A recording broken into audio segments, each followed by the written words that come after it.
नमस्कार दोस्तों, स्वागत है आपका साइट फॉर वर्ल्ड के ऑफिशियल लर्निंग प्लेटफॉर्म पर, जहां स्टूडेंट्स और जॉब सीकर्स के लिए करियर, टेक्नोलॉजी और प्लेसमेंट से जुड़ी इंडस्ट्री ओरिएंटेड और प्रैक्टिकल नॉलेज दी जाती है।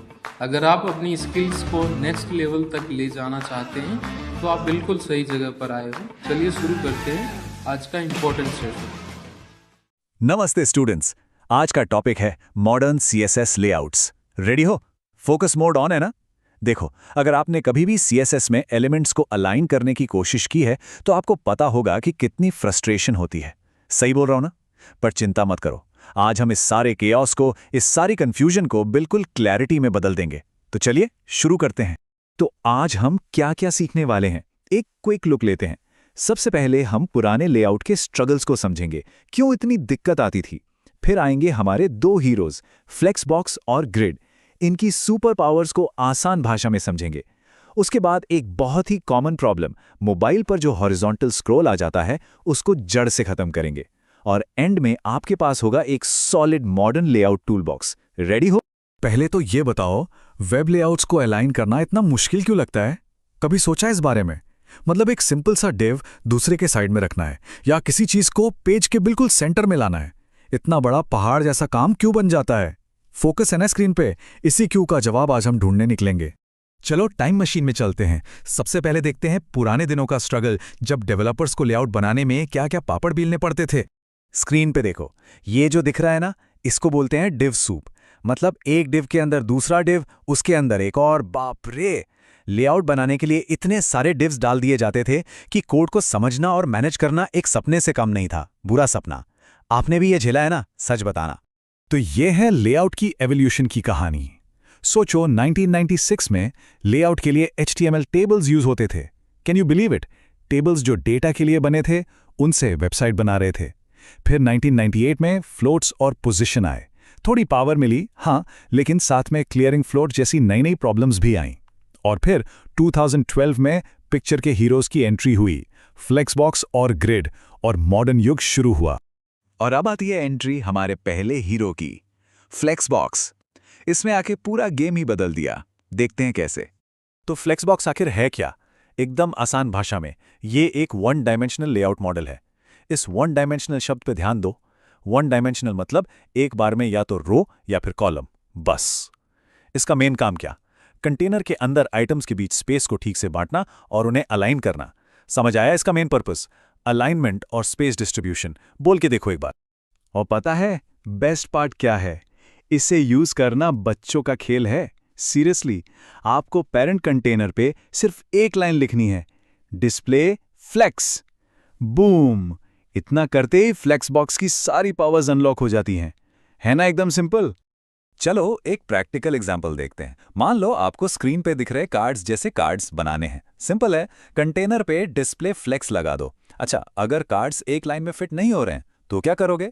सिंपल, फ्लेक्स रैप यूज कर लो। उनके बीच में थोड़ी जगह चाहिए, गैप प्रॉपर्टी है ना, और सबको सेंटर में करना है। Justify content centre. देखा कितना साफ सुथरा और लॉजिकल तरीका है। और हाँ, अगर आप सोच रहे हो कि यार ये सब ब्राउजर्स में चलेगा या नहीं, तो बिल्कुल टेंशन मत लो। फ्लेक्सबॉक्स का ब्राउजर सपोर्ट एकदम सॉलिड, एकदम एक्सेलेंट है। आप इसे आंख बंद करके अपने प्रोजेक्ट्स में यूज कर सकते हो। क्लियर है? ठीक है, तो फ्लेक्सबॉक्स था हमारा 1D हीरो। अब टाइम है मिलने का 2D पावर हाउस से, CSS ग्रिड। अगर आपको पूरे पेज का लेआउट, मतलब पूरा ढांचा तैयार करना है, तो ग्रिड से अच्छा दोस्त आपको नहीं मिलेगा। अब स्क्रीन पे ध्यान दो। ये फ्लेक्सबॉक्स और ग्रिड के बीच का सबसे बड़ा, सबसे इंपॉर्टेंट डिफरेंस है। सुनो ध्यान से। फ्लेक्सबॉक्स एक डायमेंशन में काम करता है, या तो रो या कॉलम, बस। लेकिन ग्रिड ग्रिड एक साथ दोनों डायमेंशंस, रोज एंड कॉलम्स को कंट्रोल करता है। इसको नोट किया? अगर इंटरव्यू में ये पूछा गया तो बता पाओगे ना? ये बहुत कॉमन क्वेश्चन है, सीरियसली। और ग्रिड का असली जादू देखना है तो इस प्रॉपर्टी को देखो, ग्रिड टेम्पलेट एरियाज। भाई ये जादू ही है। आप लिटरली अपने CSS कोड में पेज का पूरा लेआउट ड्रॉ कर सकते हो। स्क्रीन पे देखो, हेडर 3 कॉलम्स में फैला है, उसके नीचे नैव, मेन और साइड बार। अरे कितना आसान और विजुअल है ये। मजा आ गया ना देख के? और हाँ, फ्लेक्सबॉक्स की तरह ही CSS ग्रिड भी प्रोडक्शन के लिए एकदम रेडी है। सारे नए ब्राउजर्स इसको फुल सपोर्ट करते हैं। तो अब आपकी अस्त्र शस्त्र में 2 पावरफुल टूल्स आ गए हैं। अब आप लेआउट के किंग हो। ओके, बहुत हो गई थ्योरी। चलो अब एक ऐसी प्रॉब्लम सॉल्व करते हैं जो हर डेवलपर की जिंदगी में दुख लाती है। मोबाइल डिवाइसेस पर वो साइड से आने वाला फालतू का हॉरिजॉन्टल स्क्रॉल। ये देखो, एक रेडिट यूजर का दर्द लिखता है, ये चीज़ मुझे बहुत फ्रस्ट्रेट कर रही है, मैं हॉरिजॉन्टल पैनिंग स्क्रोलिंग को बंद करना चाहता हूँ। रिलेट कर पाए? हुआ है ना आपके साथ भी? वेबसाइट बनाई, मोबाइल पे खोलिए और साइड में स्क्रॉल आ गया, पूरा मूड खराब हो जाता है। तो इस सरदर्द को कैसे ठीक करें? 3 आसान स्टेप्स हैं, अभी नोट कर लो। स्टेप 1, अपने HTML के हेड में व्यूपोर्ट मेटा टैग डालो। रिस्पॉन्सिव डिजाइन के लिए ये सबसे पहला और सबसे जरूरी काम है। स्टेप 2, जासूसी करो, उस कल्प्रिट एलिमेंट को ढूंढो जो स्क्रीन से बाहर जा रहा है। चेक करो कहीं विड्थ 500px जैसी कोई वैल्यू तो नहीं दे दी। Step 3, overflow x hidden use करो, लेकिन जरा संभल के। और वो संभाल के क्यों बोला मैंने? क्योंकि एक डेवलपर ने बिल्कुल सही चीज कही है। मैं कभी ओवरफ्लो हिडन यूज नहीं करता, क्योंकि ये सिर्फ प्रॉब्लम को छुपा देता है, ठीक नहीं करता। ये तो वही बात हो गई कि कमरे का कचरा कालीन के नीचे छुपा दिया। बेस्ट प्रैक्टिस क्या है? प्रॉब्लम की जड़ तक जाओ और उसे फिक्स करो। समझ रहे हो? सिर्फ देख रहे हो या समझ भी रहे हो?